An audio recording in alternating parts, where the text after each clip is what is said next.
Your papa! Your papa! They be detained too. Your papa! Ta! Now what? Now what? Ta! Now what? Imo State on fire now as Nigerian soldiers have started killing our people. They have started killing our people just because of our prime minister was not around. That is why they are doing all those things. That's why they are doing all those things to make sure that they keep our prime minister in prison in Finland. So just take 1 minute of your time and watch this video and see what the kind of guns they are shooting in Imo State right now. My fellow Biafrans, a lot is going on and nobody is talking about it. No Nigerian media is carrying it. So watch this video and share your opinion in the comment section. May God bless you. One love. Your papa! Your papa! They be detained too. Your papa! Ta! Now what? Now what? Ta! Now what? Now what also? Now what? Come on. Now what? Kalak baga. Udah jauh. Lari sih. Semua tahu kau. Lari sih. Ya papa. Ya papa. Udah lari sih. Semua tahu kau tidak tahu duam. Semua tahu kau tidak nak. Semua tahu. This is now one kau dia kau dia do. Kau tidak nak. Udah papa. Udah papa.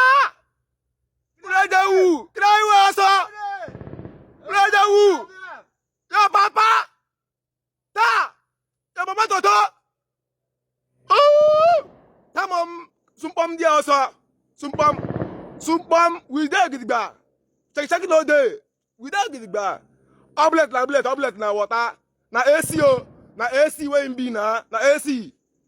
Na don't reach o. Na don't reach 200 and Nigerian soldier. No reach 5 ESM. Na don't reach. Ona don't reach. If say ripetala. Na. Ija wuhu.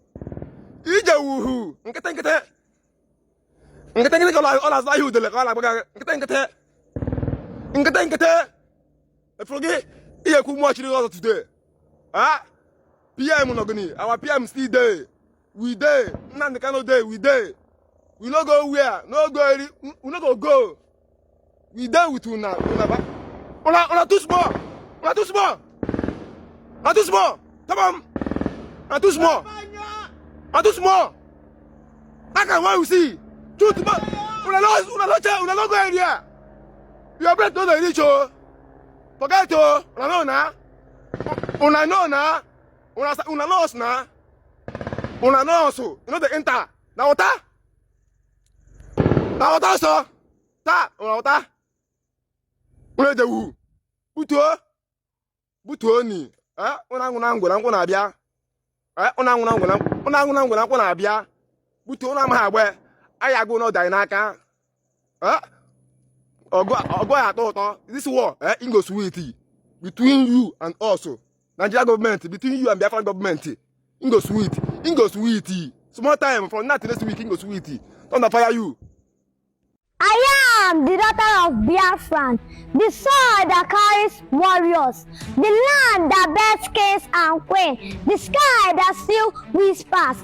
Rise, Biafra, rise. I see the sun, not just on the flag, but on the sky, the filter that waits. I see red, not just as a color, but the blood of our past heroes and heroines. The freedom we pray for, the unity we fight for, the peace we clamor for. They ask me what is Biafra, and I responded, Biafra is strength, Biafra is light, Biafra is hope, Biafra is me, Biafra is you, Biafra is all of us together. The red in the Biafra flag stands for blood shed by those who died on the struggle for Biafra. The black stands for the black people of Africa. The green represents our fertile agricultural land. The golden rising sun symbolizes a new beginning, hope, and emergence of a new nation. So we are the dreams of our father, the prayer of our mother, the heartbeat of tomorrow. They said, We Biafran are divided, but listen to my tongue. I be Otu, I be Nudo, it will be Ike. So as I raise this flag high, I say it loud, I say it proud. Biafran arise, Biafran shine. They won't know. My happiness and my joy is that no matter who becomes the president of Nigeria come 2027, Ndi Igbo will never suffer like Yorubas and the Northerners. Yes, that is the honest truth.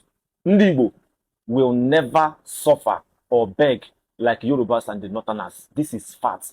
I am not speaking to you because I'm an Igbo man. I'm speaking to you as a Nigerian. I have seen Ndi Igbo as a hard-working people. What is happening in Nigeria can never affect Ndi Igbo.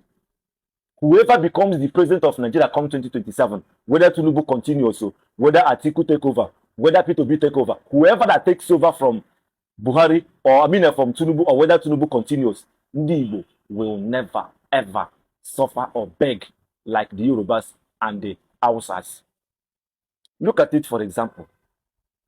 Igbos can never be pied the way terrorists and bandits are buying the Northerners.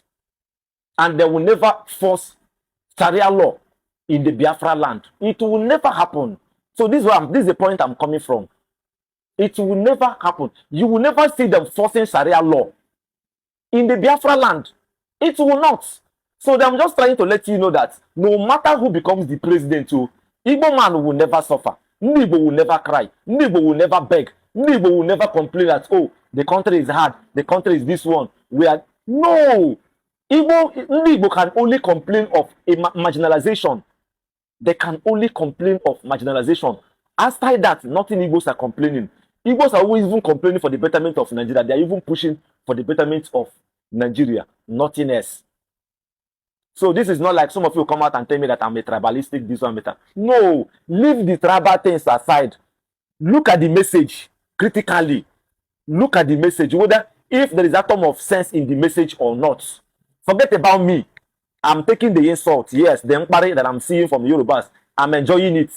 It's part of my content. As a content creator, you are expected to receive inquiry from all angles. So that doesn't bother me anymore. You know, they even move me.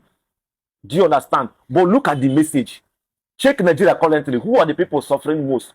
Who are the people paying the highest price? Northerners and the Yorubas. It's not even affecting the Igbo. Let the military do the right work and stop imposing some certain things in the southeast. You will see that southeast are the most peaceful region in Nigeria. That is it. So whoever becomes the president of Nigeria come 2027, whether Tinubu continues, so as I said, whether they decided to dethrone him or whatever, Igbo nation, Igbo, will never suffer or beg or cry like the Yorubas and the Northerners. It is not possible. And they will never force an Igbo man to take Sharia law. It is not going to happen. So if you reason them, if you verse he pay you well, go and talk to your governors and your preference. See, I have good update for you guys. See, like I told you guys, we all should be calm. That Mazi Nnamdi Kanu is going to get his freedom in few months from now. It's not even we are in finalizing stage of Mazi Nnamdi Kanu freedom. So as it stands, as it stands now, I don't see the possibility of the Nigerian government going to court against Mazi Nnamdi Kanu. If you watch well, you know that the cross appeal of Mazi Nnamdi Kanu is on hold. Like Mazi Nnamdi Kanu file appeal and the federal government file cross appeal. Later, Nigerian government, the federal government, retrace or remove their appeal that they are not interested because they know very well they are going to lose at the appeal court case. If you watch well, everything about President Bola Ahmed Tinubu and his government and his cabinet is all about politics. And I want to say something here. The reason why I know that Mazi Nnamdi Kanu is going to get his freedom without going to the courts. You know, the U.S. Congress already told Nigerian government to release Mazi Nnamdi Kanu unconditional freedom. Give Mazi Nnamdi Kanu unconditional release. Free Mazi Nnamdi Kanu unconditionally. That is one. And two, the Israel government and their Senate, they are complaining of the freedom of Mazi Nnamdi Kanu. They want Mazi Nnamdi Kanu to get his freedom from Nigerian government. And there's somewhere I'm heading. Mazi Nnamdi Kanu may not appear at the court before getting his freedom. And Mazi Nnamdi Kanu will get his freedom. But I'm not saying Bafra is going to get the Bafra flag, but he's going to get his freedom before the next election. Why? Because everything about Tinubu government, like I said earlier, is about politics. Now, this whole game now is about to be politicalized. I've been a speaker for English. Everything about we want to go into politics. About this national freedom is going to go into politics. Being Jagaban is very, very smart. He's very, very smart. Very, very smart. He's one of the smartest politicians we have in this. He wants to call Nigeria. It's one of the smartest politicians we have.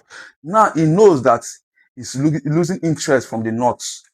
The likes of Kwankwaso and Peter Obi, mostly Kwankwaso, will dominate mostly the north. And Atiku is not a new face in the north. Now, and there's nothing tangible that the north has benefited from Jagaban. And the north is against Jagaban second term in office. So what is he trying to do now? He knows that his relationship with the north is at least 70-30. Let's say 70 to others and 30% to himself as the president, as the relationship with them. Then look at what Alio Ejimako said earlier today. You can go to his page and see it. And he said that we received notice that the government does not intend to pursue their cross-appeal on the question of the mandatory death penalty given to Mazi Nnamdi Kanu. We understand the male representative on the mandatory imposition of the death penalty be in the breach of international law, abide they do not. Okay, this is where I saw it. So the death penalty given to Mazi Nnamdi Kanu is against the international law. One. So what are they going to do? So it's not left for the court now. Even if they are going to court now, it's left for the court now. They don't have any option now. It's either they discharge Mazi Nnamdi Kanu, or they discharge Mazi Nnamdi, give Mazi Nnamdi Kanu acquitted, or in case they want to go to the court, they will discharge and give Mazi Nnamdi Kanu acquitted, or probably they will revisit or they restart the case again. You understand? So now death penalty is there, and Mazi Nnamdi Kanu have the court has two options. In case they want to go to court, they have two options. But I know Jagaban, it's not going to go to court. So what he's going to do now, Jagaban is going to do, he's going to use Mazi Nnamdi Kanu to get the vote of the Igbos. Chikina. He's going to use Mazi Nnamdi Kanu to get the trust and the vote of the Igbos. Everything about him is politics. The pressure, the constant pressure from the Britain, the constant pressure from the Israel, the constant pressure from the Americas, all this thing is going to, and the international criminal law, or all these things will put pressure on him to free Mazi Nnamdi Kanu. Then, as a man that is full of strategies, once he comes to politics, he will kill him with the election bet to get the attention of the Igbos and make the Igbos to love him, to canvass the vote for him in this 2027 coming election. Then he's going to share the vote between him and Peter Obi in the eastern part of Nigeria. But we Igbos, we're already smarters now. We don't are smarter, whether you like it or not. Even if you free Mazi Nnamdi Kanu today, we are not going to stand by him. I'm not saying you should not vote for your choice, because we'll see how some Efulefu over there that will still vote for him. It's your own personal choice. My own choice is that Mazi Nnamdi Kanu should get his freedom, and also any other person that want to vote. Even if I want to cast my vote, I'm obedient. Thank you so much, and may God bless you all.